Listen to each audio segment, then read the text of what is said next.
बोला बोला बाबा बैजूनाथ की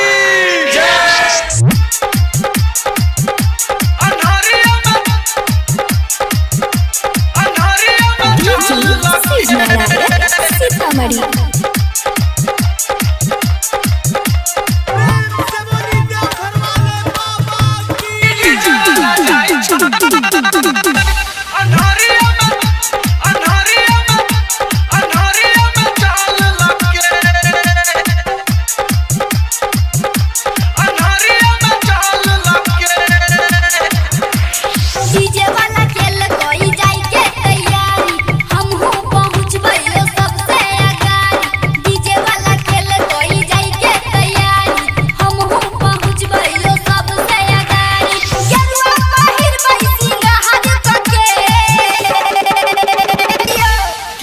वाला जाई छ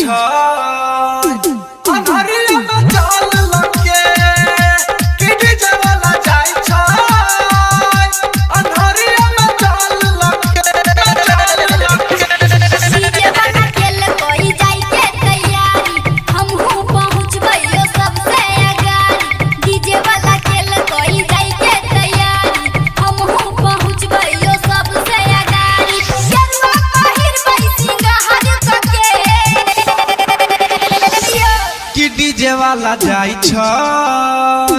अनहरिया में चाल लगे कि डीजे वाला जाई छ अनहरिया में चाल लगे रिकॉर्डिंग बाय सेटी फिल्म्स अनहरिया में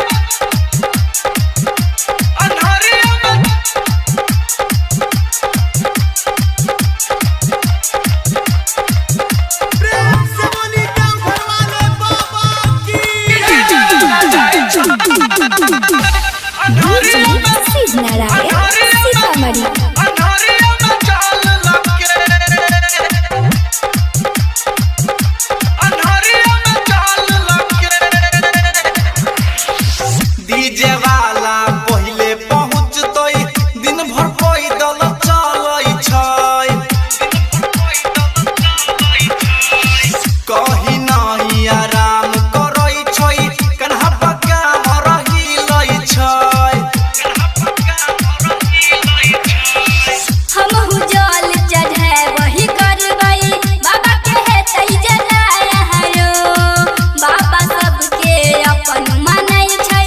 बाबा नै बुझै पराया यो हम कन्हा पर जेबै कवन धके कि डीजे वाला जाई छ अनहरिया में चाल लगे कि डीजे वाला जाई छ अनहरिया में चाल लगे रिकॉर्डिंग बाय सेटी फिल्म्स अनहरिया में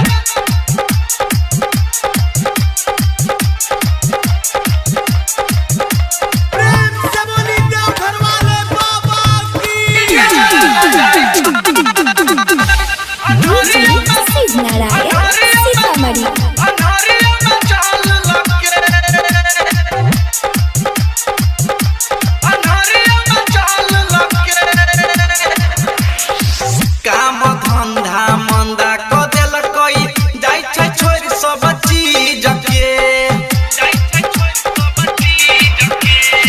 बारिश जे बरसे पवन पूरा बैया मजा ले छै भीज के मलिक राकेश बाबा के राचल जग के सारा खेल छै सुनु मनीषा के जिंदगी में खुशिया बाबा के दया सभेल छै अपना पर शादी 500 के कि डीजे वाला जाई छ